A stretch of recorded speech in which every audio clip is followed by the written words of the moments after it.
Uh, uh, coffee time, coffee time. Uh-huh. Yeah, this ain't your average cup of joe. Listen, I need it in the morning, I need it at night. He always keeps it brewing, he always keeps it tight. Just a little sip, it'll get you right. Terrence Pickett always be the one that gets the coffee right. The coffee's right, the coffee's right. In my life, it's never a wrong time over crime to get what's yours and to get what's mine. Come on, coffee time, coffee time. In my life, coffee time, coffee time. Feels so right. I need a little sugar, put it in my cup. Can you serve it, Terrence? Let me know what's up. And at the end of the show, you can brew another pot. Just make sure you make it hot. Come on.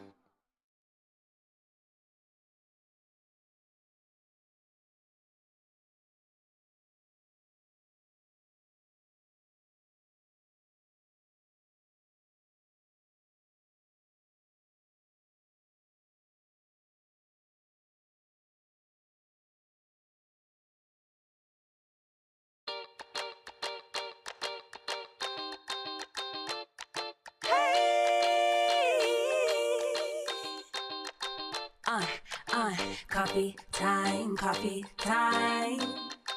Uh-huh. Yeah, this ain't your average cup of joe.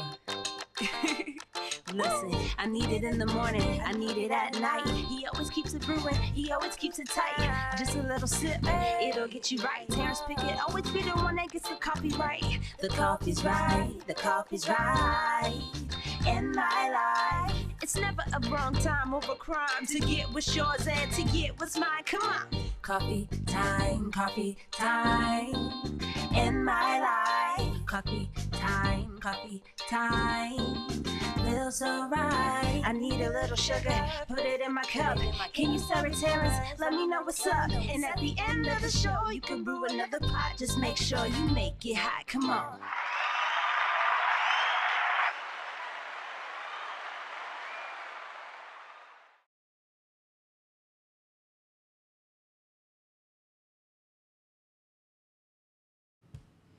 And good morning, everybody. And to everybody, a good morning.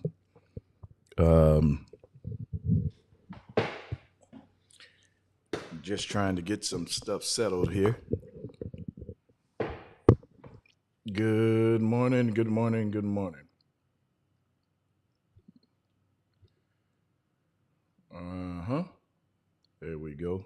How's everybody doing this morning? Do me a favor, invite somebody. Share is about to go down. Call for time is in the building. Coffee time is in the building. Got a couple of things we're gonna share. Um,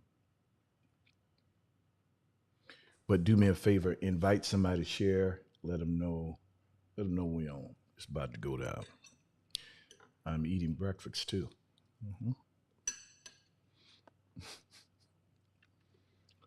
So invite somebody to share, please.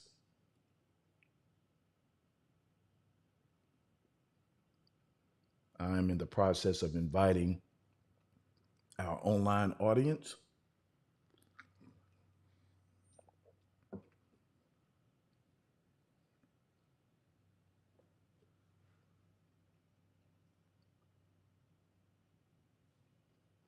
hmm Do me a favor, everybody. Invite somebody. Share. If you're on with us this morning, invite somebody. Share. Today we're talking about don't be moved by what you see. Oh, it's gonna be good. I already feel it. Don't be moved by what you see. So invite somebody, share, tell them coffee time is on. Thank you all so much. I so appreciate um, your willingness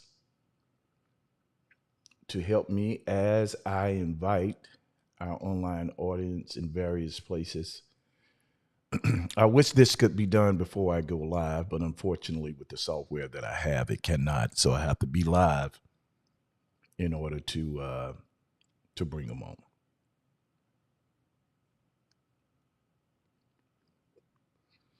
So if you're on this morning, do me a favor. Holla at your boy. Say something to me. Say good morning. What's up?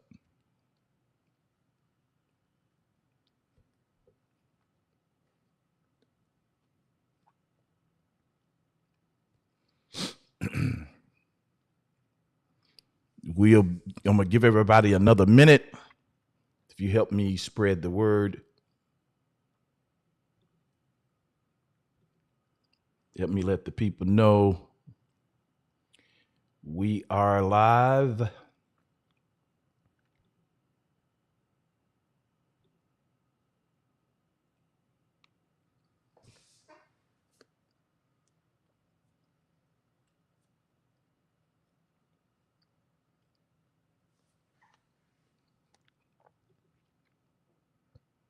All right.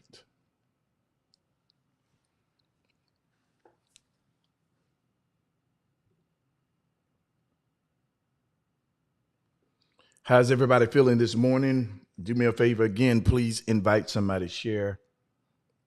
Let them know that we are live this morning. We are on, and it's about to go down.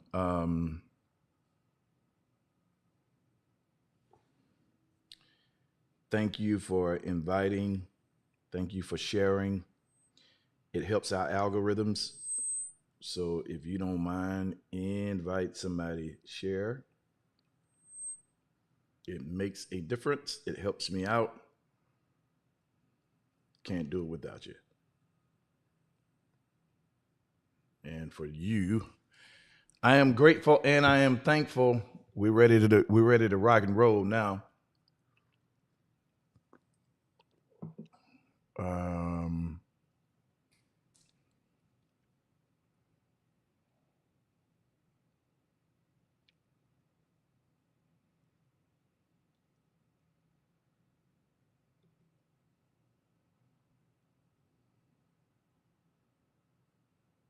okay. And when you get on this morning, could you do me a favor? Could you tell me you're here? Do me a favor, let me know you're in the room.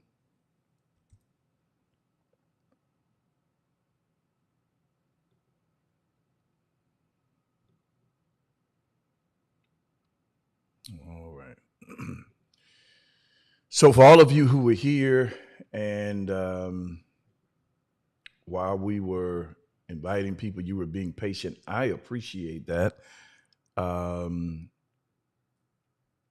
This morning, we've got some good stuff to talk about. We're talking about don't be moved by what you see. You know, because we are a sensual people. Sensual is not a bad word. We're sensual people, meaning we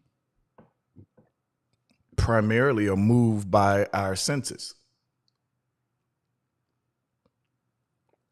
And because we're moved by our senses, everything that we do, how we dictate, how we understand, how we perceive, is done through sensual perception. So my ability to come on this morning, I know if something's going on because I have the ability to see. First of all, can y'all hear me okay? Let's see who's on. Jay Denise Kennedy, good morning. Michelle Buckley, good morning. Deidre Harrell, good morning. Latasha Jose, good morning. These Marauders on this morning. Can you all hear me okay? I want to make sure that that you guys can hear me. So I'm able to tell if something's going on, if something's wrong, primarily by what I see, by what I hear. I'm able to see, for instance, because I'm still eating breakfast, I can tell you how this turkey sausage tastes. because I have the ability to taste. I don't want to smack in your ear.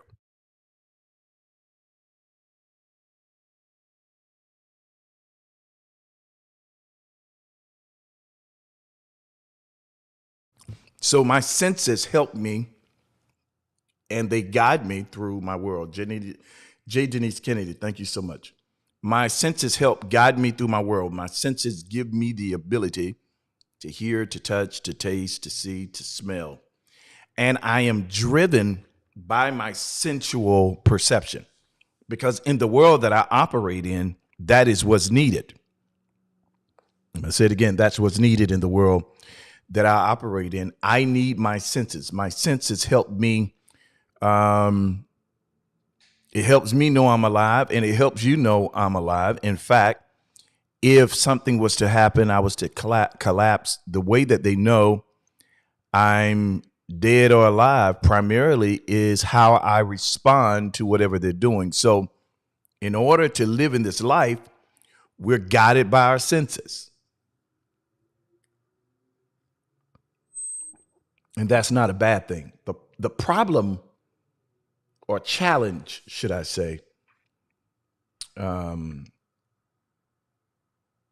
with our senses is that even though we are called and we are guided by our senses, God tells us, "Hey, don't follow me by your senses." He says, "The way that I need you to follow me is by what you believe."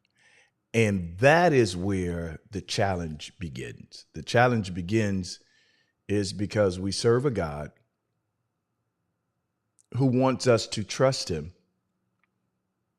We've never seen him. and we are commissioned to follow him, even though we have not seen him. And we can't be controlled by what we see, feel. We have to be moved with this God by what we believe. And that's where the challenge begins, because I'm in this world living, being guided by my senses. And now you're telling me don't be moved by what I'm guided by.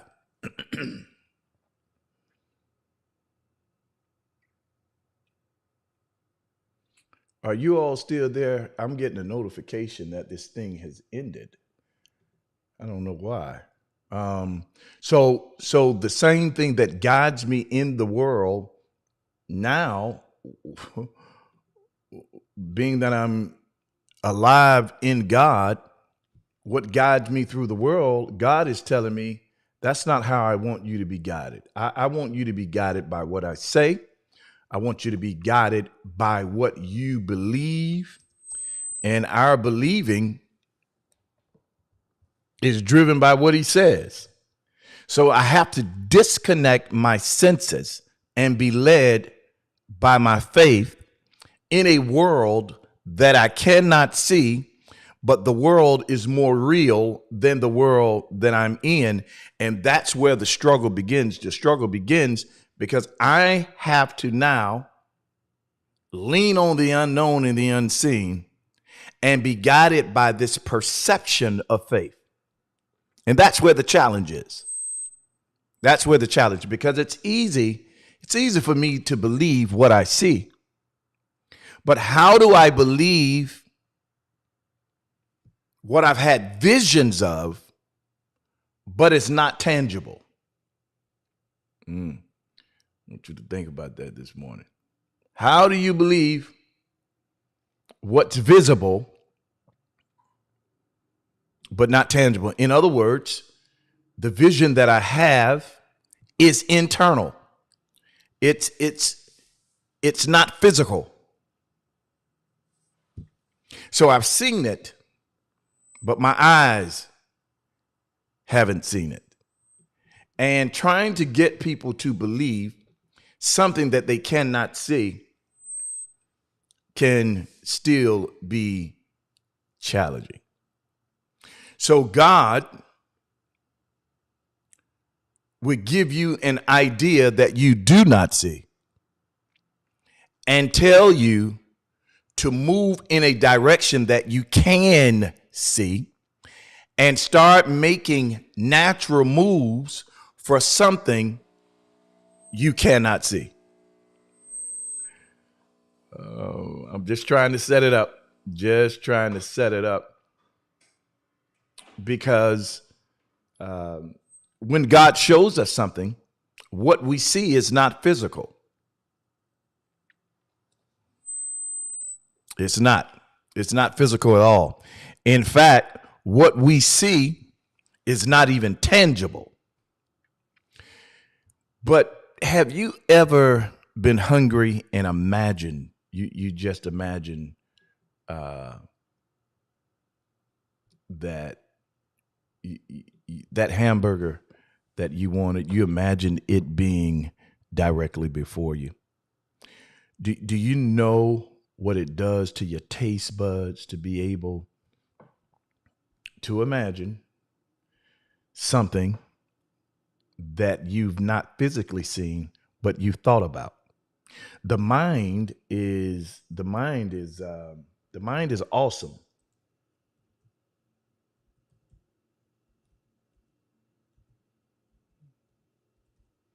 The mind is awesome in that it's able to alert your senses. Your senses are alerted. I'm so sick of this. Your senses are alerted by something that is not visible, but your senses are alerted and you're moving. You can taste it. Your mouth waters. Your saliva glands gather together in anticipation of something that you visualize, but it's not tangible. And that is what God is requiring us to do when we're walking in faith. Some people right now have a vision of someday leaving their job. Some people have a vision of building something that is not viewable right now. And no matter what it is that you're working towards, some people they're believing for a job. You've got to be able to see it before you see it. You've got to be able to see it. You've got to be able to say it before you're able to see it. And what you see internally has to be so visible to you that it has enough influence to influence your senses to move in the direction of your internal vision. I've never been driven by what I see. It's a part of life. But when it comes to what I believe, you want to see a madman? Let me believe something and move in the direction of what I believe. You won't be able to talk me out of it. And here's the thing. While you're on this journey of believing, you need to understand that people won't believe with you because they don't see what he showed you, and they're not supposed to. So you can't be driven by what you see or what you feel, but you can't be influenced by what you hear. There are seasons of your life where you're going to have to safeguard what your vision is from people who do not have the faith to believe, because if you're not careful, their unbelief, their inability to be able to see, okay, I'm getting an alert from their inability to be able to see it will influence what you see. So you have to be careful who you share your vision to.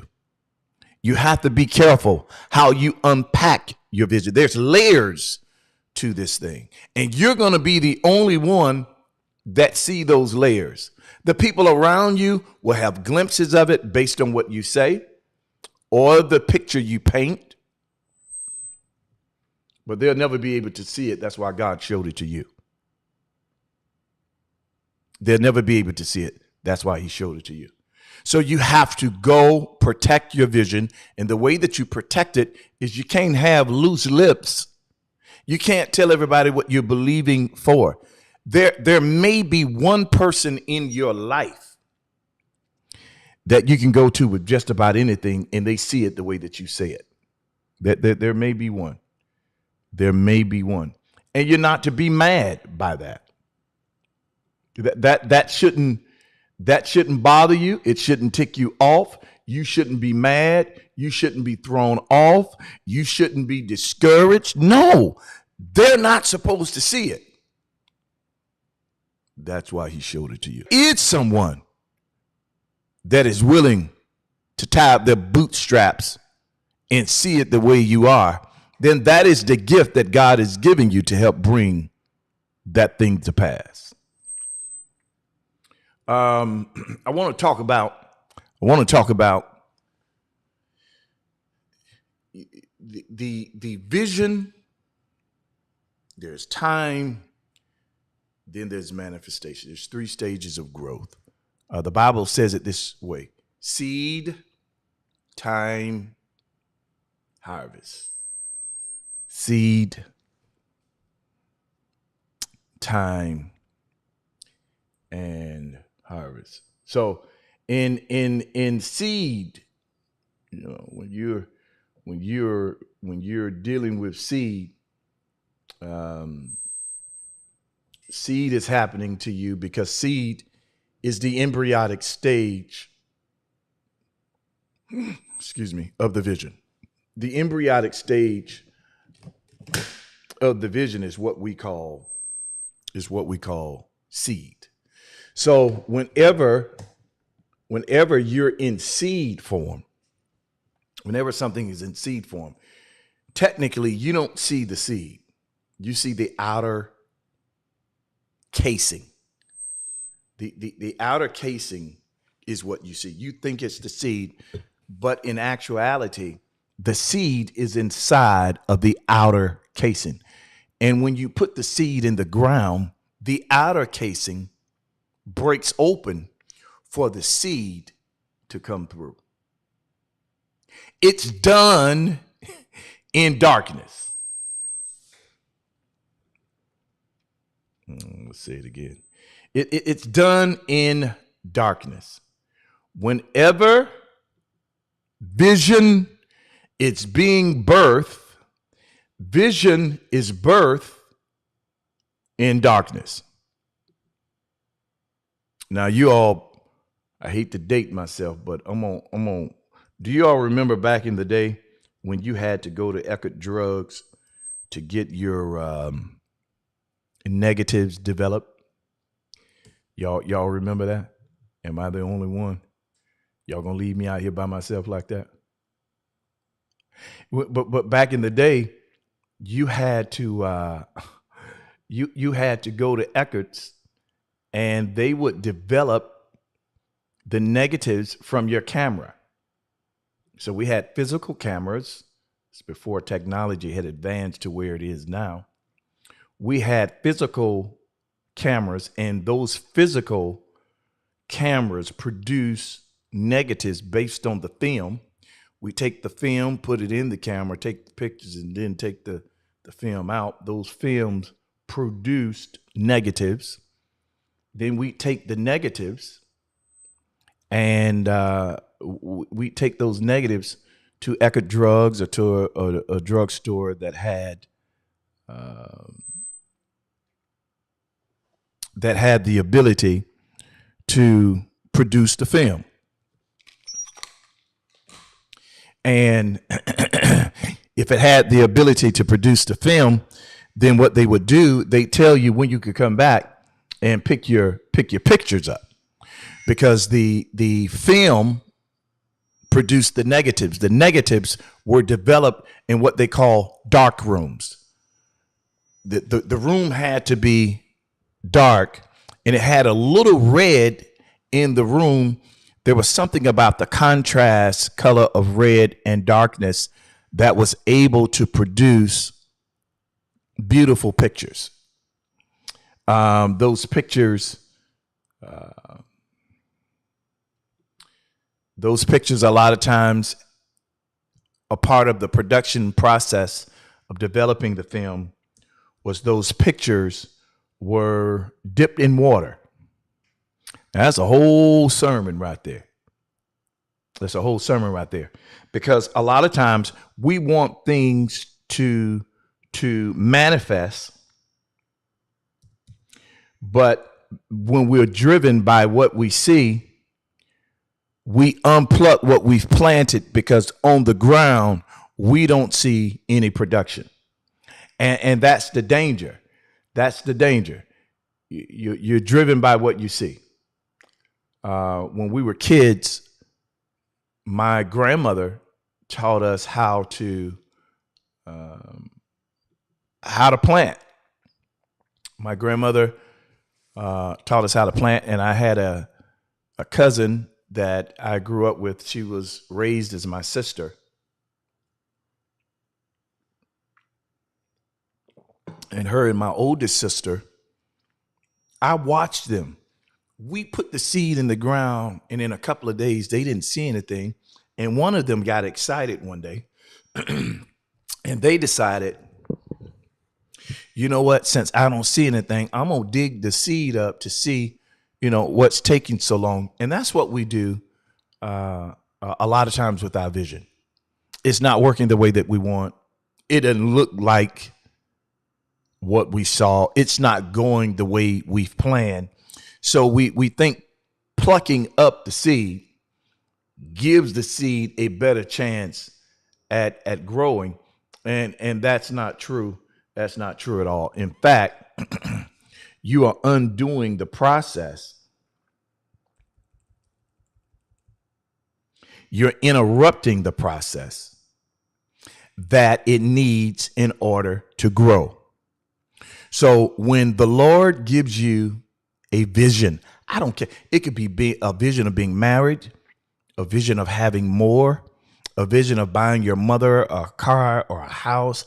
I don't care what happens in the natural and what you see. Don't you talk against your seed. I'm going to say it again. I want to, our guests from our various platforms have tuned in. I want to thank you all for being on. I also want to shout out to Anthony Bernard Jackson, the big bro. My cousin is on this morning, Lanessa Moore. Good morning to you all. Pretty Black, good morning to you. But don't you talk against what you see. Now, I've got to plug this thing up. It's dying on me. Don't y'all go nowhere now. I'm coming right back.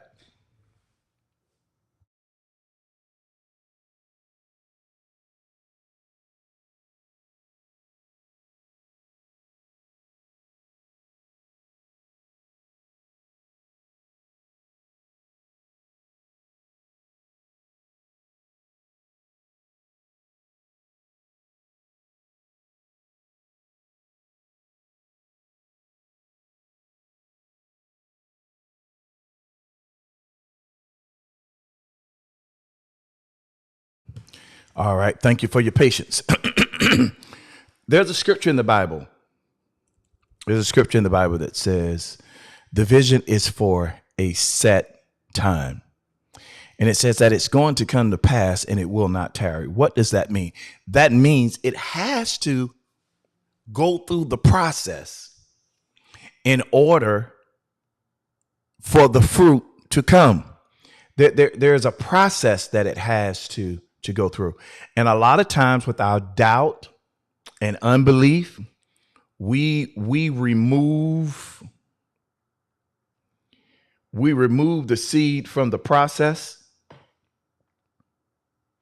and removing the seed from the process with our doubt and unbelief provides a problem for the vision because we're uprooting it from the soil. You got to keep that thing planted. Here's how you sow your vision. Here's how you water your vision. You got to speak the right things over. Well, what should we be speaking? What God spoke. You don't speak how you feel. You don't necessarily speak what you see, because what you see may be contrary to what you believe.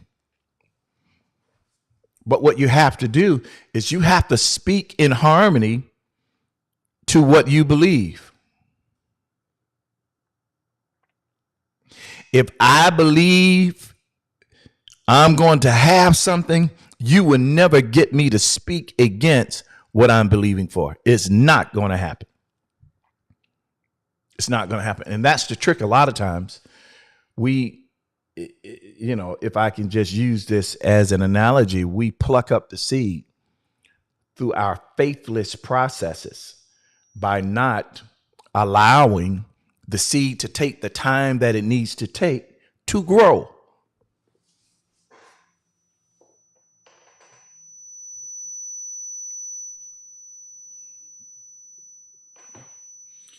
I'm gonna get off this thing. One thing I hate, I don't like stuff half done.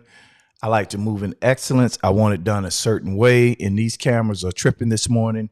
I don't know if the internet is slow. I don't know what it is. But the main message that I'm trying to get to you this morning, don't be moved by what you see. There is something that is coming that's going to be great. It's going to blow your socks off. That's why God gave you the vision. Don't be moved because seemingly the vision can look as if it's unraveling because it's not flowing together the way we thought it should. What we are visualizing doesn't match what we see. And you got to stay true to the vision until the vision looks like what you see. If it doesn't look like what he showed you, that means he's not through with you. That's call for time. You were born to win, predestined to succeed. There's nothing that can happen today that the wisdom inside of you cannot handle. You got to calm down, slow down, use emotional intelligence, and trust God. Let wisdom speak. When wisdom speaks, you will always win. Go have a productive day. Remember to think higher, speak life, seek wisdom, stay strong. Thank you for tuning in to Call for Time. If you like to sow anything towards the work that we're doing on this side, the Cash App is on the screen. You all have a great day.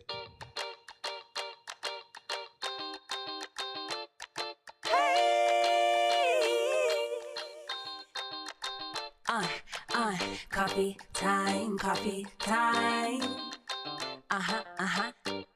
Yeah, this ain't your average cup of joe.